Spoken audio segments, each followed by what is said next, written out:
বাংলাদেশের লক্ষ লক্ষ সরকারি কর্মকর্তা ও কর্মচারীদের দীর্ঘদিনের প্রতীক্ষার অবসান ঘটিয়ে জাতীয় নবম পে স্কেল বাস্তবায়নের চূড়ান্ত ঘোষণা এসেছে। প্রিয় সরকারি চাকরিজীবী ভাই ও বোনেরা, আজকের সকালের আপডেট নিউজে আপনাদের স্বাগতম। যারা আমাদের চ্যানেলে নতুন তারা এখনই চ্যানেলটি সাবস্ক্রাইব করুন, আর হ্যাঁ, অবশ্যই কমেন্ট করে জানাবেন আপনারা কে কোন জেলা থেকে আমাদের ভিডিওটি দেখছেন। তবে চলুন কথা না বাড়িয়ে আজকের সর্বশেষ সংবাদটি জেনে নিন। আজ প্রধানমন্ত্রীর কার্যালয়ে প্রধানমন্ত্রী ও মন্ত্রিপরিষদের সদস্যদের উপস্থিতিতে অনুষ্ঠিত এক বিশেষ ও অত্যন্ত গুরুত্বপূর্ণ বৈঠক শেষে এই ঐতিহাসিক সিদ্ধান্ত জানানো হয়। বৈঠক পরবর্তী প্রেস ব্রিফিংয়ে জানানো হয়েছে যে আগামী ১৫ই মার্চের পর থেকেই সারা দেশে জাতীয় নবম পে স্কেল কার্যকর হবে।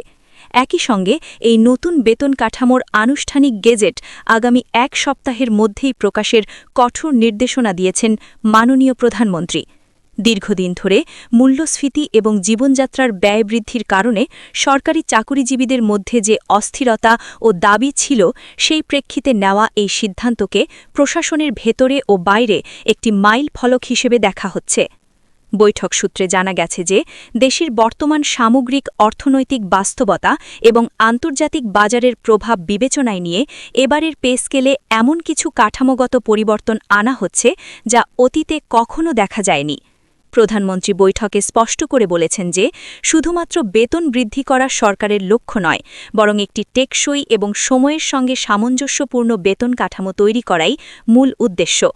তিনি সংশ্লিষ্ট সকল মন্ত্রণালয়, বিশেষ করে অর্থ মন্ত্রণালয়কে দ্রুততম সময়ের মধ্যে গেজেট প্রকাশ এবং বাস্তবায়নের যাবতীয় প্রশাসনিক প্রস্তুতি সম্পন্ন করার নির্দেশ দিয়েছেন, যাতে ১৫ই মার্চের পর থেকে কর্মচারীরা তাদের নতুন স্কেল অনুযায়ী সুযোগ সুবিধা পেতে শুরু করেন। সরকারি চাকুরিজীবীদের জন্য এবারের পে স্কেলের সবচেয়ে বড় চমক এবং আকর্ষণের জায়গা হচ্ছে মূল বেতনের ব্যাপক পরিবর্তন। সূত্রমতে জানা গেছে যে বেসিক ইনক্রিমেন্টের হার সম্পূর্ণ নতুনভাবে বিন্যাস করা হচ্ছে। এতে করে একজন কর্মচারীর কর্মজীবনের প্রতিটি ধাপে তার আর্থিক অগ্রগতি যেন স্পষ্টভাবে ফুটে ওঠে, সেই দিকে নজর দেওয়া হয়েছে। দীর্ঘদিন ধরে একই হারে বার্ষিক ইনক্রিমেন্ট চলার কারণে নিচের দিকের গ্রেডগুলোতে যে অসন্তোষ তৈরি হয়েছিল, তা দূর করার লক্ষ্যেই এই বৈপ্লবিক পদক্ষেপ নেওয়া হয়েছে। পাশাপাশি বিভিন্ন পদের মধ্যে পদোন্নতিজনিত বেতন বৃদ্ধির ব্যবধানকে আরও যৌক্তিক ও সম্মানজনক করার বিষয়ে বিস্তারিত আলোচনা হয়েছে। ভাতার ক্ষেত্রেও এবারের পে স্কেলে বড় ধরনের পরিবর্তন আসছে, যা সাধারণ কর্মচারীদের জন্য অত্যন্ত স্বস্তিদায়ক হবে বলে মনে করা হচ্ছে। বাড়ি ভাড়া ভাতা ও চিকিৎসা ভাতা থেকে শুরু করে শিক্ষা সহায়তা ভাতা এবং পরিবহন ভাতা প্রতিটি ক্ষেত্রেই আমূল পরিবর্তনের সিদ্ধান্ত নেওয়া হয়েছে। বিশেষ করে ঢাকা মহানগর এবং অন্যান্য জেলা ও উপজেলা পর্যায়ে কর্মরতদের জন্য ভাতার কাঠামো আলাদা করে নির্ধারণ করা হতে পারে। এতে করে শহর ও গ্রামীণ এলাকার জীবনযাত্রার ব্যয়ের যে দৃশ্যমান পার্থক্য রয়েছে, তা কাটিয়ে ওঠা সম্ভব হবে। সরকার চাচ্ছে দূরবর্তী এলাকায় কর্মরত কর্মচারীরা যেন তাদের ভাতার মাধ্যমে জীবনযাত্রার বাড়তি ব্যয় মেটাতে পারেন। কেবলমাত্র কর্মরতরাই নন, এবারের পে স্কেলে বিশেষ নজর দেওয়া হয়েছে পেনশনভোগীদের ওপর। বৈঠকে অবসরপ্রাপ্ত সরকারি কর্মচারীদের আর্থিক নিরাপত্তা জোরদার করার বিষয়টি অত্যন্ত গুরুত্বের সঙ্গে আলোচিত হয়েছে। পেনশন গণনার পদ্ধতিতে কিছু ইতিবাচক ও আধুনিক পরিবর্তন আনা হতে পারে, যাতে অবসরের পর একজন ব্যক্তি সম্মানজনকভাবে তার পরিবার নিয়ে জীবন অতিবাহিত করতে পারেন। অবসরের পর আয় ও ব্যয়ের মধ্যে ভারসাম্য বজায় রাখার জন্য অর্থ মন্ত্রণালয়কে একটি বিস্তারিত ও বাস্তবসম্মত প্রস্তাব চূড়ান্ত করার নির্দেশ দেওয়া হয়েছে।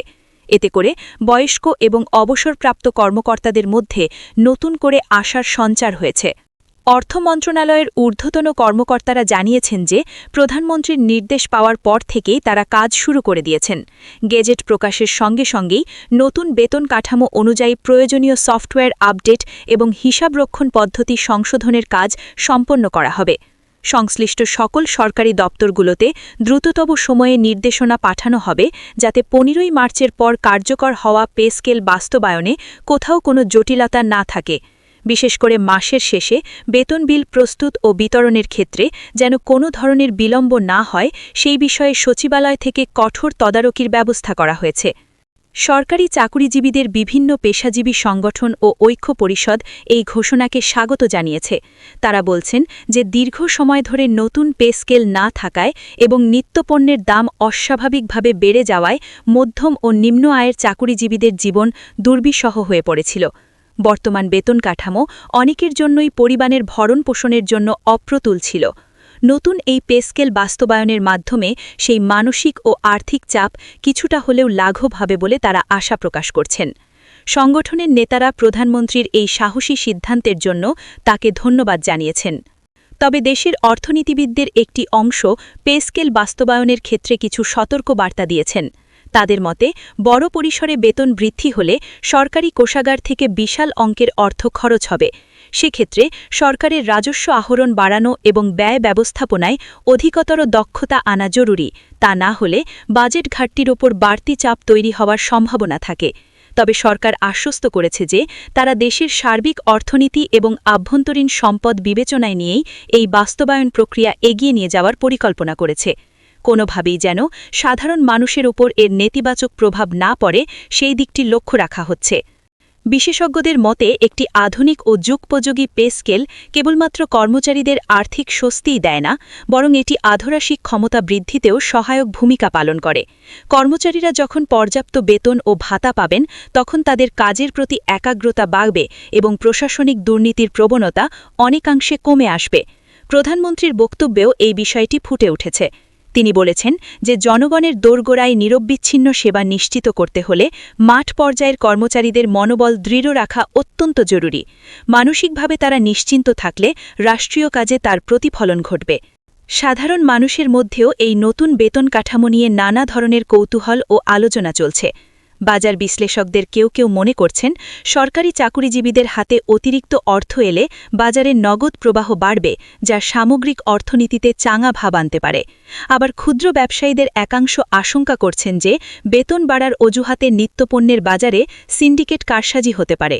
তবে সরকারের পক্ষ থেকে কঠোর বাজার মনিটরিংয়ের আশ্বাস দেওয়া হয়েছে, যাতে পে স্কেল ঘোষণার প্রভাব সাধারণ ভোক্তাদের ওপর না পড়ে। নতুন পে স্কেলের আরেকটি গুরুত্বপূর্ণ বৈশিষ্ট্য হতে যাচ্ছে কাঠামোগত সংস্কার। জানা গেছে বিভিন্ন গ্রেডের মধ্যে বেতনের যে আকাশচুম্বী ব্যবধান ছিল তা পুনর্নির্ধারণ করা হবে। দক্ষতা এবং দায়িত্বের গুরুত্বের ভিত্তিতে বেতন নির্ধারণ যেন আরও বেশি যৌক্তিক হয় সেই চেষ্টা করা হয়েছে।